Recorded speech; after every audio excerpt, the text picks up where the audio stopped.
Hello and welcome to Intense Gaming TV. My name is Stephen James and today I have a review of Mafia II for you.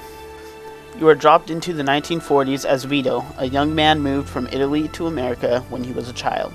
When you get older, you join the military and fight overseas until you get shot a few times and sent home. You go and have a beer with your old childhood friend Joe when you arrive home, and that is where the real story begins. If any of you have played the original Mafia, you know what this title has to live up to. I was going into this game pretty excited as I am a fan of the original. What can you expect from this game? A good story, pretty good graphics, and a ton of driving. There really isn't any game in comparison with Mafia II, so the question is, does it live up to its predecessor? I'm going to start with the storyline. Do you have a book that you can't just put down? I feel like the story from this game came from that book. Albeit it is a short story, but it is entertaining nonetheless. As you follow Vito through the story of his life and do missions and tasks, there are cutscenes and moments strategically placed that push the story forward. For a true sandbox game like Grand Theft Auto, we'll need to look somewhere else. You will not find that in this game. Although it has a very open world confined to the Empire Bay City, the story is linear and all the tasks and missions push the story on. The story is compelling, but the side quests would have made the game last a bit longer.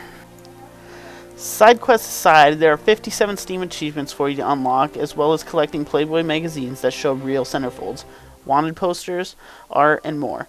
They make the game last a little bit longer as you are on the lookout for these items and trying to unlock the achievements, but not enough to be truly satisfied on its length.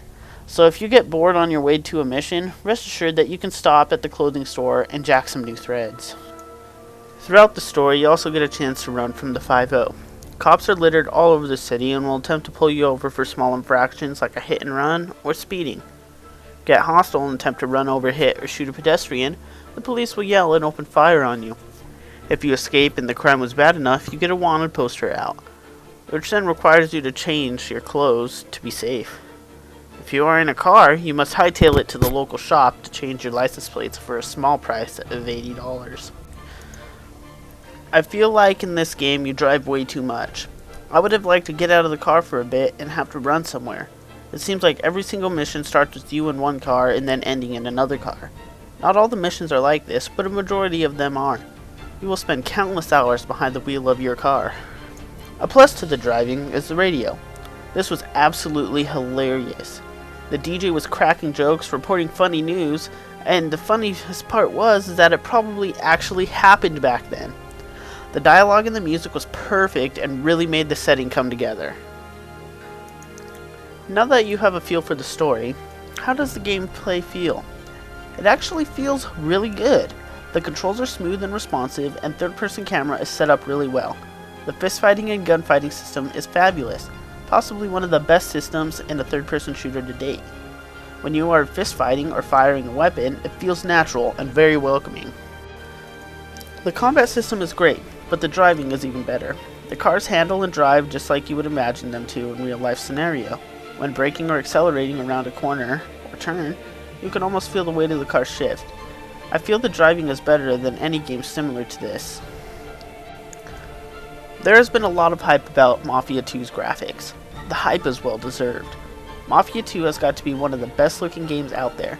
The colors and edges are crisp, the lighting is phenomenal, and the physics just makes the game shine. Visual files will love this game. One of the best features is no doubt the physics. When you walk, your clothes sway. The days of stiff outerwear are gone.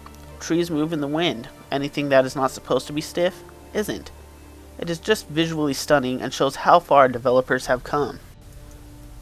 This game runs pretty well despite the insane requirements. Although the benchmark tool is very harsh, I received a D. I completed the game with everything maxed out, only dropping below 30 FPS once or twice. PC information is located on the channel page. Mafia 2 is a game with an in-depth story, great visuals, and natural feeling mechanics. What it lacks is length and mission substance. Also can't forget about the immense driving you will do within a city that could not make a straight road. Even with the flaws, I couldn't stop playing this game. That is why I give Mafia 2 an 8.5 out of 10. It's fun and addictive, but lacking something that needs to be there. Before I sign out, I also want to mention that www.intensegamingtv.com is live, and I will be seeing you all at PAX Prime 2010.